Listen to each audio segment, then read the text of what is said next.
It's a warm welcome to Star Television on Channel 21. This is the national news. I am Yesi Ernest Hallowell. Coming up in this edition, the Managing Director of LAPO Microfinance Company, Jibril Ishaku, has said giving an opportunity to Sierra Leoneans to establish more business is one of their main focus. And offices in each and every one of these districts that has been mentioned. Ministry of Energy has on Tuesday, 26 October 2021, held a one-day workshop on national electrification strategy for Sierra Leone. Private sector participation in EPSA. Through the Honorable Minister's leadership. And in sports, Leon Star head coach John Keister has invited 24 home-based players ahead of the international friendlies. Because it's the donor. I think that's probably the concern about donor. People need to understand goalkeeping in this country, whatever it is, we have to have big goalkeepers. Those were the headlines.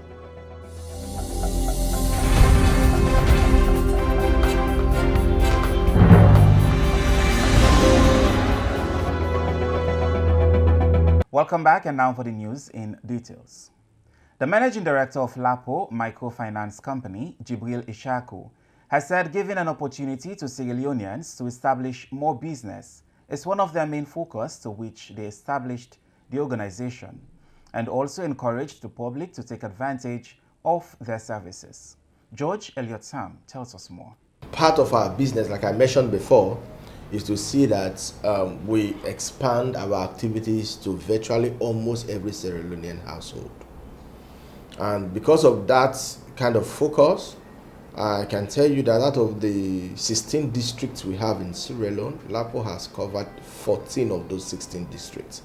In other words, in each of these district headquarters, you are going to see one or two or more branches of LAPO located in those places. We have so many branches in Freetown, branches in Lunge, branches in Cambia, in Connaught, we have in McKinney, we have in Bo, we have in Mile 91, we have in Lonsa, we have in Port Locker, we have in name the Pujeon, even in Kailan, LAPO is there.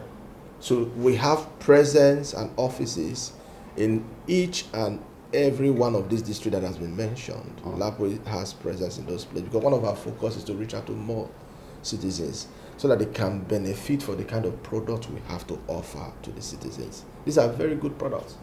These are very good products. We have reached out to more than 100,000 clients, citizens, since we came. More than that, quite a huge number of citizens, because they look at what we have to offer and they look at the benefit it will be to them, to their businesses, to their household. We have had a lot of testimony. People will say they had one shop, and because since they joined LAPO, they've been able to expand their businesses into 2-3 more shops. Many people, they want to go outside to go and buy businesses. They need money, so they come to us. We're able to attend to them. And many of them are happy because their business is able to progress because of the services and the product we have to offer. And LAPO is very unique in the sense that LAPO designed what is called products to meet needs. Okay, we look at a particular needs in the society in terms of finance, and we tend to come together, go back to the drawing board, go back to our offices and see how best we can be able to design a particular product to be able to meet that category of needs for the citizens, for the business women. And not just only business people. People who are not business can be able to access funds within the institution. In as much as you are working in an institution, you may not be able to have access to funding that you need for consumption. You can also come to LAPO. Now, beyond that, LAPO has equally looked into educational aspects. Okay, we noticed that sometimes some children drop out of school just because their parents cannot afford to meet up with their financial demands, especially university. Yeah, so what our focus actually is at the moment is how to do with the primary and the secondary at this particular moment. Okay. We've recently, as of December last year December, which is roughly about 10 or 11 months old, designed a product to address educational needs, mostly for parents and also for the proprietors of schools. Okay, why I'm stressing that is because we do not want to see that children are dropping out of schools just because their parents could not be able to meet up to the educational needs, financial needs of such wards. So we designed a product in such a way that you can come to LAPO, be able to get access to certain funds even at a cheap rate, at a cheap interest rate, and be able to meet up your ward's educational expenses, not just the fees, educational expenses in terms of bags, books, and all that, maybe transportations and all that for a year. And you break the payment very easily for that period of time. And with this, you will not say you don't have the immediate funds to be able to meet up to your children's fees and all that. We call that particular product as education financing. All right, so we've designed that product. So like I was saying before, what LAPO does is that we try to design products that will meet the needs of the citizen, so that when they come around, they'll be able to access such products. The Ministry of Energy has on Tuesday, 26 October 2021, held a one-day workshop on national electrification strategy for Sierra Leone and private sector intervention at the Atlantic Hotel, Aberdeen in Freetown. Adonis Francis reports. While making his statement, the Director of Public-Private Partnership, Abdul Kamara, said energy happens to be a collective responsibility and energy is the backbone of socio-economic development, adding that private-public partnership has direct connection with the ministry on the success of energy generation in the country. So this morning's session is going to be open and hearty discussions on how we would be able to accommodate private sector participation in EDSA. Through the Honorable Minister's leadership and through discussions and authorizations from His Excellency the President, Cabinet approved that we look into an option study that will better advise government on how we would get private sector engagement into EDSA with the objective of improving and strengthening the utility so we would succeed in achieving our vision of sustainable energy for all Sierra Leoneans, sustainable and affordable energy. In his statement, the country manager, World Bank, noted that bringing in private sector will ease and will be able to generate income and help solve most of the challenges, adding that World Bank will continue to coordinate with the Ministry of Energy to see how they could combat most of these challenges. The development partners are now working with you through a coordination platform that is again supported by the World Bank team to see how more coordination and support can be provided to the ministry to address some of these challenges. We do hope that strengthening the operational and the financial management of the sector will unlock opportunities that the chair mentioned earlier on in terms of outcomes in the sector.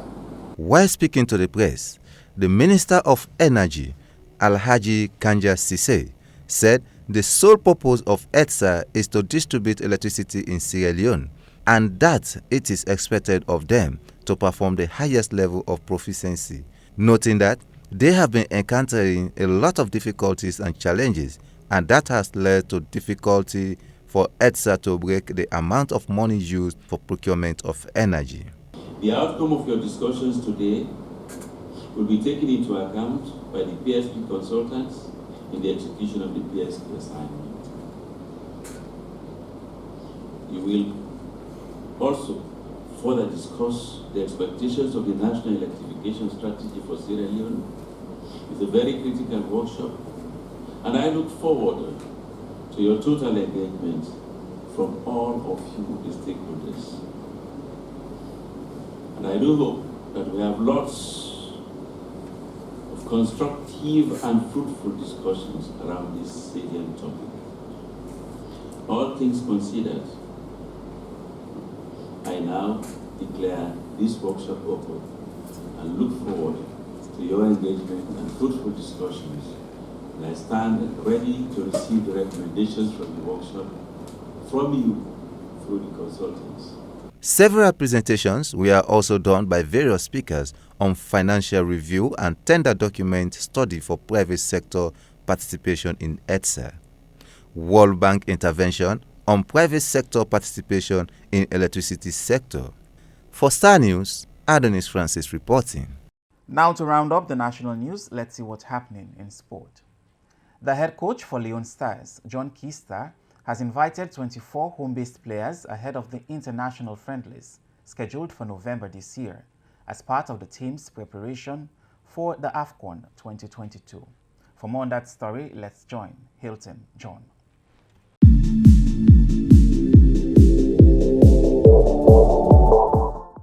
Hello everyone, welcome for today's sporting news.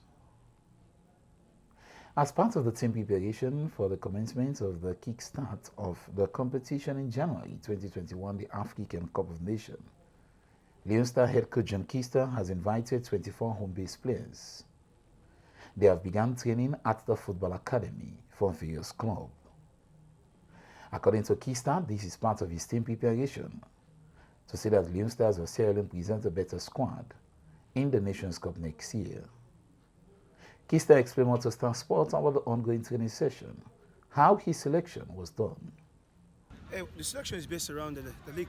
You know, if you see the players right here, we've looked at what has been good in the league for these individual players, and we've just brought them on for training as well, because we're just preparing for friendly matches, so we always have to look at preparations and look at.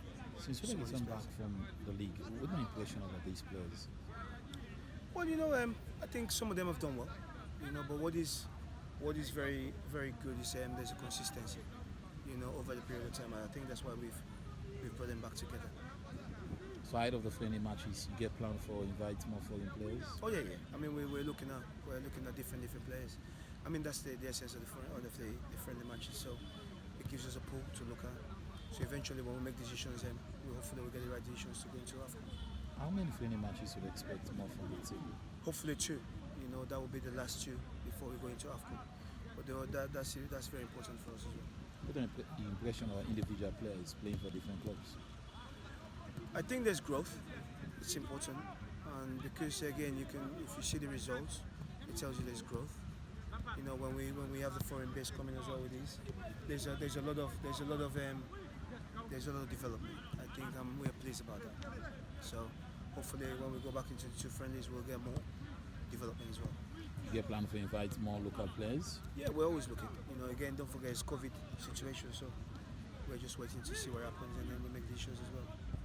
The expectation from Sierra Leoneans? Just support. You know, this is their football team. This is Sierra Leone. We're all in this together. You know, what we're asking is just support. Whatever it is, we're gonna get it right. We're gonna get it wrong sometimes, but hopefully we get the rights more than the wrongs. There's this concern from the public that East Lions dominate the invited list. Why? How many players have we got from Eastern Lions? I think we've got Mohamed Kamara, who's goalkeeper.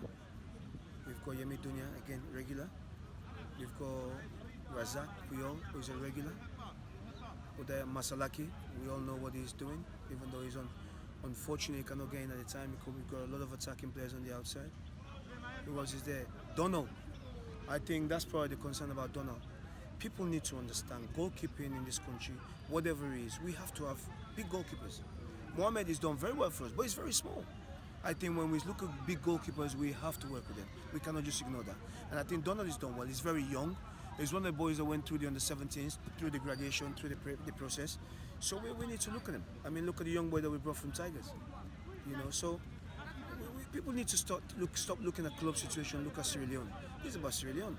We're not doing it because he's Eastern Lions. How many players have we got from FC Kalong as well? We've got the young boy. What's his name? Unisa Dubuya, is he? Dybala. He's done well. We brought him in. Does that mean because he's FC Kalong we can't bring him in? No, because the boy has potential. So I don't think we should be looking at that. And in the interview is the head coach of the Sierra national team, John Kista, who qualified Leone Stars to the Nations Cup after 24 years. Away from Leone Star, the Sierra Leone Commercial Bank has officially launched the Put and Day project that will see 2 Sierra Leoneans who have the opportunity to be part of the Nations Cup next year in Cameroon. All you have to do is to get an account with Sierra Leone Commercial Bank and put 250,000 leones in the account. Or if you already have an account at the bank, you have already qualified. More details of that will be coming up in our next news bulletin. In the ongoing Sierra Leone Premier League, Brigadeir Warriors from Porto suffer a punch from the Republic of the Sierra Leone Forces in the 71 minutes in the Premier League. It was a disappointment of Brigadeir Warriors having failed to win a single match in the ongoing Premier League for the past 4 weeks. According to the head coach of the team, it was a disappointment for his boys, more especially they are down the relegation zone. The Premier League will continue on Friday. Central Parade Football Club will host Eastern Tigers at the Sierra Stephen Stadium. On Saturday, we'll be seeing Freetown City Football Club. We host FC Carlo, the Cavaliers, who are in 4th position in the ongoing Sierra Leone Premier League, and Freetown City Football Club in 5th position.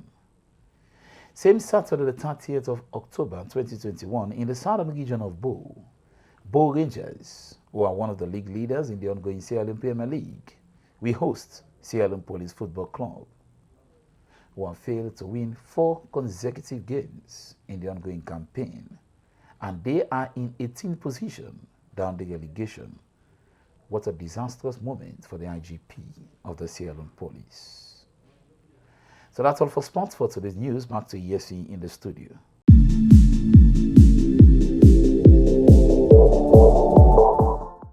Many thanks, Hilton, for giving us that update in sport. Well, viewers, that's all we have for you in today's edition of the National News on Star Television, Channel 21. I am Yessi Ernest Halobel. Many thanks.